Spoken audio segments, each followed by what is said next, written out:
I once met a composer in America. He was English, and he told me that he liked to think of all music as being either French or German. It seemed odd a bit at first, but if I tried it out, and I sort of knew what he meant. Especially interesting with English music, of course. Vaughan Williams and Delius, you'd sort of say they're French. Elgar, well, I think he's German. Not difficult to see why either. Elgar uses leitmotif and chromaticism. Music's general flavour is kind of Germanic. And indeed, Elgar openly acknowledged the influence, inheritance of Schumann, Brahms, Wagner. These are all composers he felt close to. But it's interesting then that we think of Elgar now as being this quintessentially English totem. He's English. We sort of feel that. And perhaps this is, in a way, a little bit about, it says more about us, the English, if you like, and our insecurity about the fact that there were so few acknowledged great composers around through those great open spaces of the 18th and 19th century. Since the time of Purcell, in fact, you couldn't really say that an Englishman has been able to contribute in a significant way to the European mainstream. And partly too, perhaps we can explain it by the English being strangely unable, in a way, to let Elgar be part of the European mainstream. Paradoxical, but it's strange. Of course, his character is very confusing and very full of contradictions. Most of the images of we see him, he looks so much part of the Edwardian British establishment. There's lots of tweed, the moustache. It all seems solid, secure. But of course, if you scratch this veneer, take the very outer layer off, you see a deeply insecure personality. In a way, very aware of how high he'd managed to climb in one lifetime, socially speaking. I mean, coming from I think what's thought of as being a lower middle class background. Certainly wasn't the product of the musical establishment, self-taught, not part of the Church of England. He was a Catholic. And is certainly not from, as I said, not from an aristocratic or a gentle middle class background, but a shopkeeper's son. And in a way, this is mirrored in the music, because beneath the sort of skin of Edwardian gesture, the pomp, the empire thing, which in a way is there, and perhaps in a way a sort of manifestation of his need to be accepted. Underneath that, there's this sort of absolutely torrent-like river of very raw emotion, and when it breaks open the surface, these two things together, this sort of big gestures of the music and this sort of raw emotion, they can affect listeners, I think, in ways that other music, that no other music can.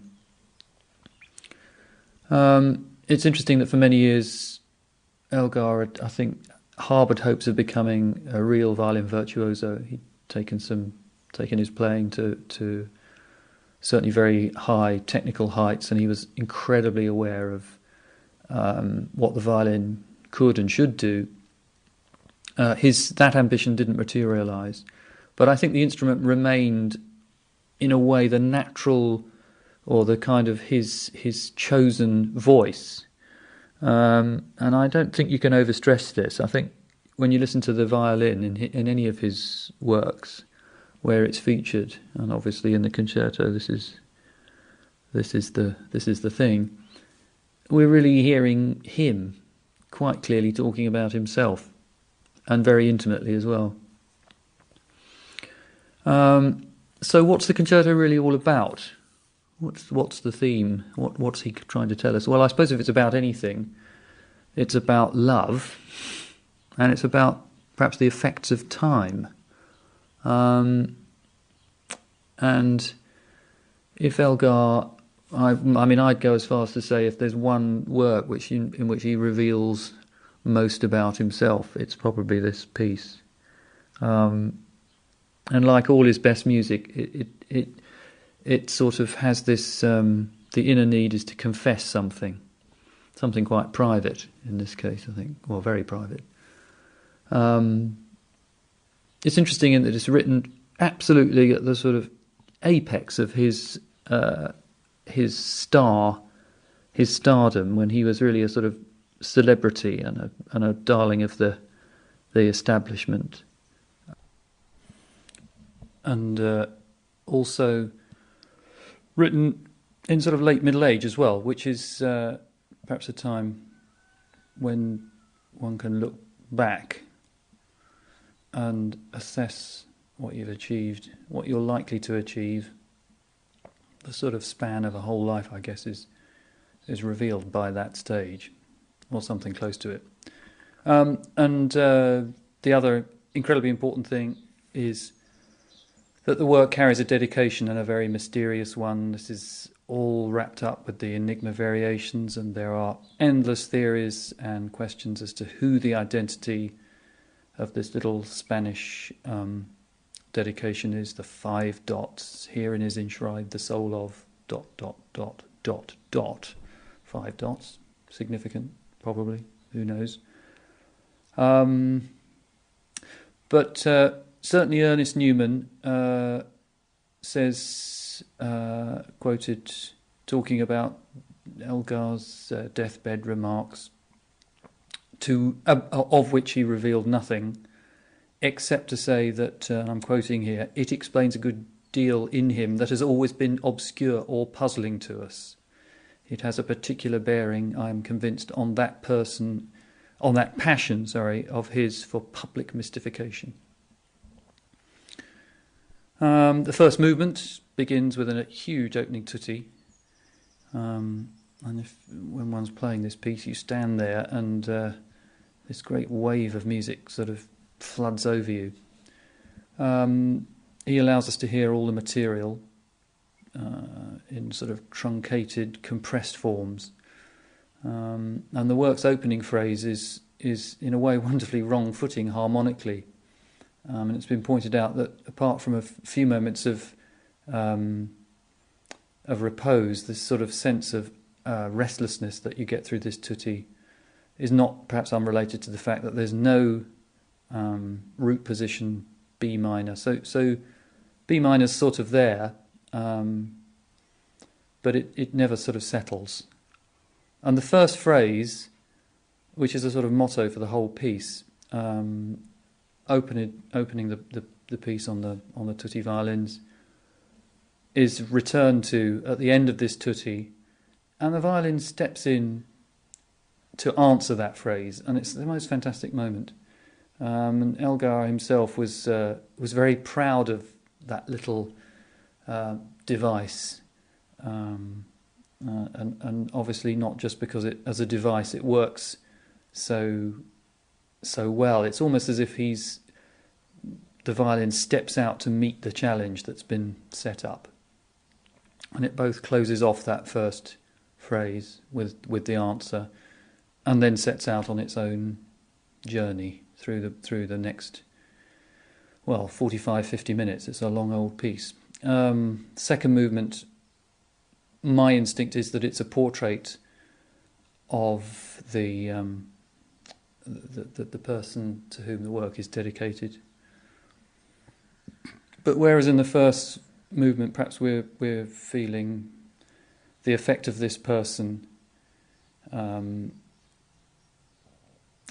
here the feelings she arouses perhaps, it's more like a sort of her to him movement. Perhaps the first movement is him to her. I don't know. But anyway, the long finale, by which time we're halfway into the piece when we start this, is an extraordinary construction. It's long, and it's, in a way, remains in a place of unsettled emotions, unresolvedness. And perhaps also, when I was talking about time earlier on, my feeling is that the last movement is in the present tense. Yes, it looks back from time to time, but the basic position is to look back from the present, and you feel you're in the present. You're not in the past in the same way as you are in the first and second movements. There's sort of uncertainty in the air, and there's a lovely secondary theme which sort of tenderly comforts, but the impression of this unsettledness isn't really shaken off until there's a sense that you're getting towards the end of the movement, and we start hearing music from the second movement. This theme comes back, but this call, it doesn't sort of summon a triumphant dash to the end, which, if you don't know the piece, you sort of sense, and that seems likely.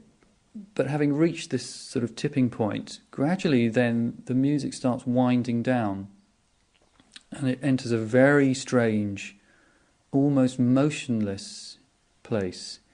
And we hear again that little motto, the tag from the very beginning of the piece, played very, very distantly, Ponticello on the tutti violins, and this ushers in this extraordinary cadenza at the end of the piece, which goes back, traces themes that we've heard sometimes as long ago as 20 minutes, and I think that's significant because it's almost summoning things from a long time back, perhaps in the sense of a lifetime. But it's an extraordinary piece of writing, and the music, slows to as I say, a sort of motionless point of frozen memory, which is then sort of rekindled